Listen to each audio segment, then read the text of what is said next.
Hi everyone, welcome back. Happy Monday.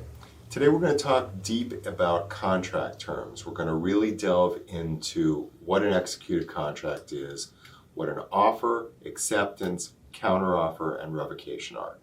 We sometimes take for granted when we get an executed contract with both parties signing off on all of the same terms on the same document. It's a long road to get there. So let's start where most things with a contract start, and that's an offer. A buyer or a seller can make an offer. Generally, it's the buyer, an offer to purchase property. That offer has to be in writing. It has to be delivered. It can be in person, electronic delivery to a seller. That seller then can either accept the offer, in which case that acceptance of the offer has to be made in writing, delivered to the offeror, and then we have a contract. That's not always the way it works at the beginning of a deal, however. More often than not, that seller will either counteroffer or reject the offer. If they reject the offer, that means it's a dead deal, but we start from zero.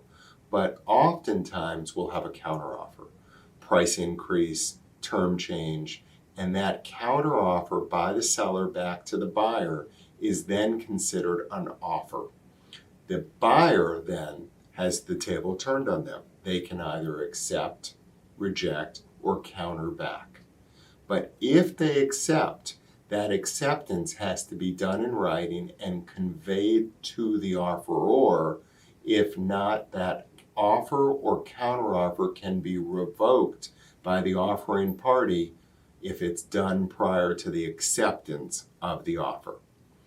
If it's not done by then, there's always that right to revoke an offer. Any offer that's made but not yet accepted can be revoked.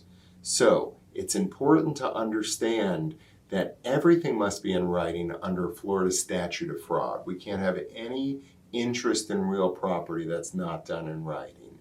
And parties have the option of accepting, rejecting, or doing a counteroffer to any offer. In law school, we learned what was called the mailbox rule. And that was a case where somebody had made an offer. The party to whom the offer had been made accepted it, but they put the acceptance in the mail.